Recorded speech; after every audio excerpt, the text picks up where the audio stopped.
ಈ ವಿಡಿಯೋ ಮಾಡುವುದರ ಉದ್ದೇಶ ಪ್ರಶಾಂತ್ ಅವರು ಒಂದು ಕಮೆಂಟ್ನ ಮೂಲಕ ಒಂದು ಪ್ರಶ್ನೆಯನ್ನು ಕೇಳಿದ್ದರು. ಬ್ಯಾಂಕ್ಗಳ ರೀತಿ ಪೋಸ್ಟ್ ಆಫೀಸ್ ದಿವಾಳಿಯಾಗುವುದೇ ಆದರೆ ನಮಗೆ ಎಷ್ಟು ಹಣ ಸಿಗುತ್ತದೆ ಮತ್ತು ಪೋಸ್ಟ್ ಆಫೀಸ್ನಲ್ಲಿ FD ಮಾಡುವುದು ಎಷ್ಟು ಸುರಕ್ಷಿತ?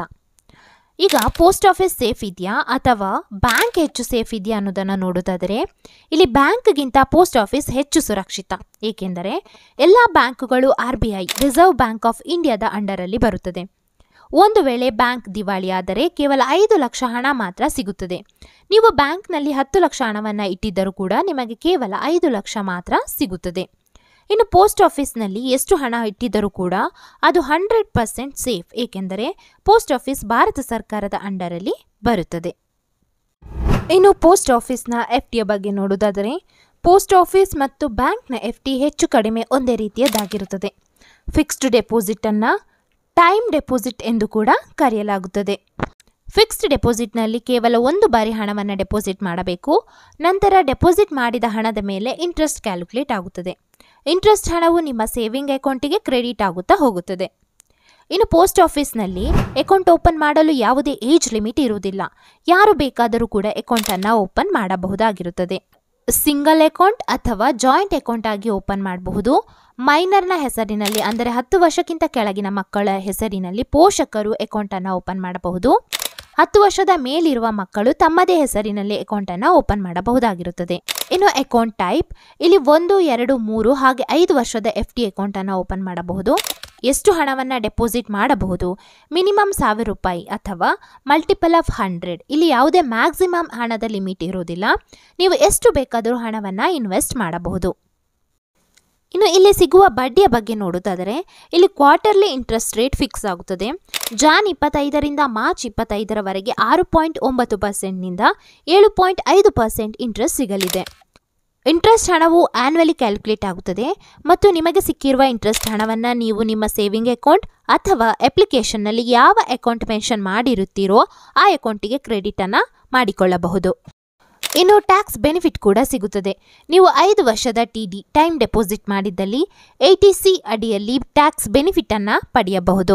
ಇನ್ನು ಅಕೌಂಟನ್ನು ಪ್ರೀಮೆಚ್ಯೂರ್ ಅಂದರೆ ಅವಧಿಗೆ ಮುನ್ನ ಕ್ಲೋಸ್ ಮಾಡುವುದರ ಬಗ್ಗೆ ನೋಡುವುದಾದರೆ ನೀವು ಅಕೌಂಟ್ ಓಪನ್ ಮಾಡಿದ 6 ತಿಂಗಳ ಒಳಗೆ ಯಾವುದೇ ರೀತಿಯಲ್ಲಿ ಅಕೌಂಟ್ ಕ್ಲೋಸ್ ಮಾಡಲು ಆಗುವುದಿಲ್ಲ. ಇನ್ನು ಖಾತೆ ತೆರೆದು 6 ತಿಂಗಳ ನಂತರ 1 ವರ್ಷದ ಒಳಗೆ ಅಕೌಂಟನ್ನು ಕ್ಲೋಸ್ ಮಾಡಲು ಬಯಸಿದರೆ ಪೋಸ್ಟ್ ಆಫೀಸ್ನ ಸೇವಿಂಗ್ ಅಕೌಂಟಿಗೆ ಸಿಗುವ ಇಂಟ್ರೆಸ್ಟ್ ರೇಟ್ ಅನ್ವಯವಾಗುತ್ತದೆ.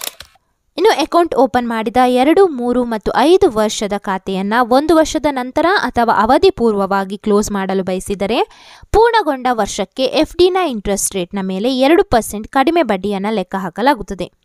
ಇನ್ನು 1 ವರ್ಷದ ಒಳಗೆ ಅಥವಾ 6 ತಿಂಗಳ ಮೇಲೆ ಅಕೌಂಟನ್ನು ಕ್ಲೋಸ್ ಮಾಡಲು ಬಯಸಿದರೆ ಸೇವಿಂಗ್ ಅಕೌಂಟ್ನ ಇಂಟ್ರೆಸ್ಟ್ ರೇಟ್ ಇಲ್ಲಿ ಅನ್ವಯವಾಗಿರುತ್ತದೆ. ಖಾತೆಯ ವಿಸ್ತರಣೆಯನ್ನು ಕೂಡ ಮಾಡಬಹುದು. ನೀವು ಮೊದಲು ತೆರೆದ ಖಾತೆಯ ಅವಧಿಯನ್ನು ಇಲ್ಲಿ ಬದಲಾಯಿಸಬಹುದು. ಅಂದರೆ ಖಾತೆಯನ್ನು ನೀವಿಲ್ಲಿ ವಿಸ್ತರಣೆ ಮಾಡಬಹುದಾಗಿರುತ್ತದೆ. ನಾವೀಗ ಇಂಟ್ರೆಸ್ಟ್ ಹೇಗೆ ಕ್ಯಾಲ್ಕುಲೇಟ್ ಆಗುತ್ತದೆ ಅನ್ನೋದನ್ನು ಎಕ್ಸಾಂಪಲ್ಗಳ ಮೂಲಕ ನೋಡೋಣ. ಇಲ್ಲಿ ಸ್ಕ್ರೀನ್ನಲ್ಲಿ ನೋಡಬಹುದು 1 ವರ್ಷದ FDಗೆ 6.9% ಪರ್ annumನಲ್ಲಿ ಇಂಟ್ರೆಸ್ಟ್ ಸಿಗಲಿದೆ. ಅದೇ ರೀತಿ 2 ವರ್ಷಕ್ಕೆ 7%, 3 ವರ್ಷಕ್ಕೆ 7.1% ಹಾಗೆ 5 ವರ್ಷಕ್ಕೆ 7.5% ಪರ್ annumನಲ್ಲಿ ಇಂಟ್ರೆಸ್ಟ್ ಸಿಗುತ್ತದೆ. ನೀವು 1 ಲಕ್ಷವನ್ನು 1 ವರ್ಷಕ್ಕೆ ಡೆಪಾಸಿಟ್ ಮಾಡಿದಾಗ 6.9% ಇಂಟ್ರೆಸ್ಟ್ನಲ್ಲಿ 7,081 ರೂಪಾಯಿ ಇಂಟ್ರೆಸ್ಟ್ ಹಣವನ್ನು ಪಡೆಯಬಹುದು. Maturity value 1,07,081 ರೂಪಾಯಿಗಳಾಗುತ್ತದೆ. ಅದೇ ರೀತಿ 1 ಲಕ್ಷ ಹಣವನ್ನು 5 ವರ್ಷಕ್ಕೆ ಇನ್ವೆಸ್ಟ್ ಮಾಡಿದಾಗ 7.5% ಇಂಟ್ರೆಸ್ಟ್ನಲ್ಲಿ 44,995 ರೂಪಾಯಿ ಇಂಟ್ರೆಸ್ಟ್ ಹಣವನ್ನು ನೀವು ಪಡೆಯಬಹುದು. ಇಲ್ಲಿ ಟೋಟಲ್ ಅಮೌಂಟ್ 1,44,995 ರೂಪಾಯಿಗಳು. ಇಲ್ಲಿ ನೀವು ಗಮನಿಸಬಹುದು 1 ಲಕ್ಷವನ್ನು 5 ವರ್ಷಕ್ಕೆ ಇನ್ವೆಸ್ಟ್ ಮಾಡಿದಾಗ 7.5%ನಲ್ಲಿ 37,500 ರೂಪಾಯಿ ಸಿಗುತ್ತದೆ. ಹಾಗಿದ್ದಾಗ ಇಲ್ಲಿ 44,995 ಇದೆ. ರಾಂಗ್ ಕ್ಯಾಲ್ಕುಲೇಷನ್ ಅಂದುಕೊಂಡಿದ್ದೀರಾ? ಇಲ್ಲ, ಇಲ್ಲಿ 3 ತಿಂಗಳಿಗೆ ಒಮ್ಮೆ ಕಾಂಪೌಂಡ್ ಇಂಟ್ರೆಸ್ಟ್ ಕ್ಯಾಲ್ಕುಲೇಷನ್ ಆಗುತ್ತದೆ. ಹಾಗಾಗಿ ಇಂಟ್ರೆಸ್ಟ್ ಅಮೌಂಟ್ ಸ್ವಲ್ಪ ಜಾಸ್ತಿ ಸಿಗುತ್ತದೆ. ಈ ವಿಡಿಯೋ ಇಷ್ಟವಾಗಿದ್ದಲ್ಲಿ ಲೈಕ್ ಮಾಡಿ.